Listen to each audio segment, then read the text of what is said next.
আমরা প্রস্তাব দিয়েছি হেফাজতে ইসলামের যে সমস্ত ভাইয়েরা শাপলা চত্বরে 2021 সালে আপনার শহীদ হয়েছেন সকলের আপনার যারা হুকুমদাতা গুলি করেছেন শহীদ করেছেন তাদের সকলের বিচার দাবি করেছি। দ্বিতীয়ত প্রস্তাব দিয়েছি নির্বাচন কমিশনকে পুনর্গঠন করে এবং যতদিন পর্যন্ত বাংলাদেশে আপনার দলীয়করণ মুক্ত করা না হবে সাবেক স্বৈর শাসক হাসিনা সরকারের লোকজন থেকে বাংলাদেশকে দলীয়করণ মুক্ত করা না হবে ততদিন পর্যন্ত নির্বাচন দিয়ে কোনো লাভ নেই। দলীয়করণ মুক্ত করতে যতদিন সময় লাগবে ততদিন পরে প্রধান উপদেষ্টাকে নির্বাচন দেওয়ার জন্য আমরা আবেদন করেছি।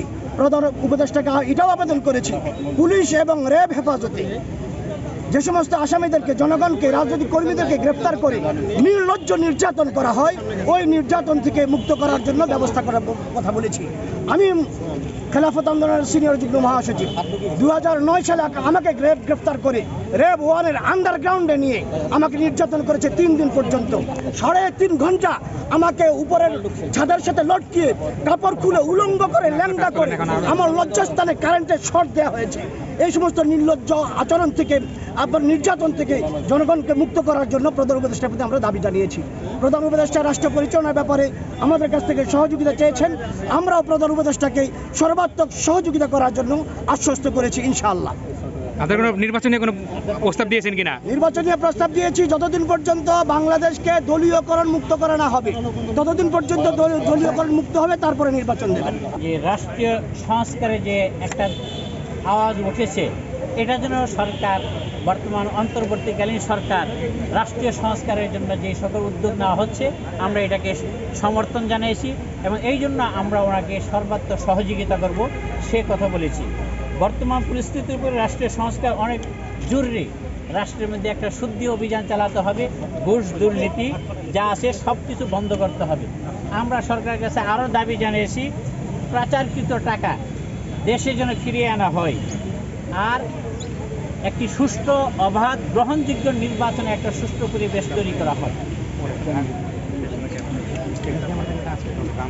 2009 সালে যে বিডিআর হত্যা করা হয়েছে সেই হত্যা থেকে শুরু করে বিডিআর হত্যাকাণ্ড, হেফাজতের হত্যাকাণ্ড এবং বৈষম্য বিরোধী ছাত্র আন্দোলন যে হয়েছে এই বৈষম্য বিরোধী আন্দোলনের মধ্যে যেই সমস্ত ভাইয়েরা শহীদ হয়েছে এই সকল হত্যাকাণ্ডের একটা নজিরবিহীন আমরা বিচার দেখতে চাই। পাশাপাশি যারা আহত হয়েছে তাদেরকে এই চিকিৎসা এবং তাদেরকে পুনর্বাসনের ব্যবস্থা করার জন্য আমরা দাবি জানিয়েছি। আর এই আওয়ামী লীগ সরকারের দুঃশাসনের সময় যারা মিথ্যা মামলার শিকার হয়েছে এই সকল মিথ্যা মামলা যেন প্রত্যাহার করা হয় সেই জন্য আমরা দাবি জানিয়েছি। আওয়ামী লীগ সরকার ক্ষমতায় আসার পূর্বে যে সংবিধান ছিল ওই সংবিধানের মধ্যে আবার ফিরে যাওয়ার জন্য আমরা সরকারের কাছে দাবি জানিয়েছি। দ্রব্যমূল্য কমানো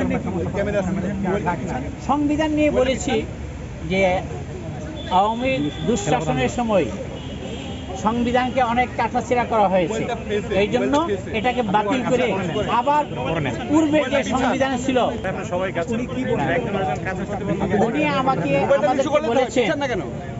উনি আমাদেরকে বলেছেন যে আমরা চেষ্টা করতেছি, কতদিনে আসি আমরা তো বলতে পারি না, আমরা চেষ্টা করব সর্বাত্মকভাবে রাষ্ট্রের মধ্যে একটা শুদ্ধ অভিযান চালানো এবং একটা সুষ্ঠু নির্বাচন। আর যে দুর্নীতি আছে দেশ শূন্য হয়ে গিয়েছে, দেশের অর্থনীতি পঙ্গুর মতো হয়ে গেছে সেইগুলিকে এই করা